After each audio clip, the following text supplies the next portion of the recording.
Mahututi wanasubiria na kupasa ngapi. Ila mimi ndio nilijua siku.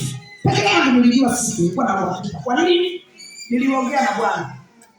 Mimi mimba zangu ni matatizo. Kuzaa kwangu shida. Kwa hiyo nikamwambia Bwana, mimi mtoto namtaka.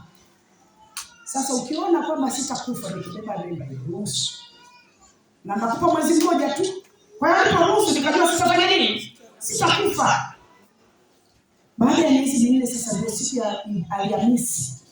Mkutano mzima wakaniombea mimi, maana kesho yake Ijumaa naingia wapi? Theater. Nakuja kuzinduka kwenye dawa, naambiwa kwamba wamama wengi, yule mama alikuwa mnene siri kumelala mauti. Mtu wa Mungu, Yesu anakupenda. Amina. Ujue kabisa Yesu anakupenda. Natamani mara nyingine umwambie Yesu anakupenda. Natamani umwambie Yesu nakupenda. Asante. Nilishawaambia mimi namwambia mara nyingi. Asante kuniumba mwanamke. Asante kwa kuwa mimi ni mwanamke. Unajua kwa nini nashukuru kwa kuwa mimi ni mwanamke?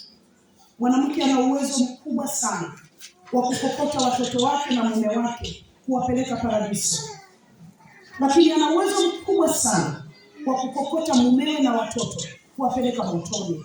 Huo uwezo mama anao.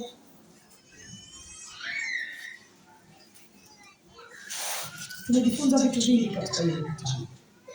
Acha kuangalia namna ambavyo unagongwa Mungu wa mbinguni. Songa mbele, tazama Yesu. Tazama Yesu. Hojiana na Mungu wako.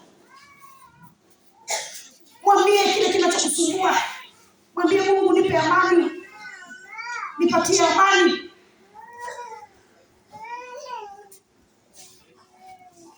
Ni mwanamke gani, ni msichana gani anasema? Nimegundua Yesu ananijali sana. Ikiwa yuko mwanamke wa namna hiyo, asimame tumshukuru Mungu. Lakini kama yuko ambaye yeye anatamani kupata maombi maalum, yeye huyo aje huku mbele. Ikiwa unataka maombi maalum, tafadhali njoo mbele.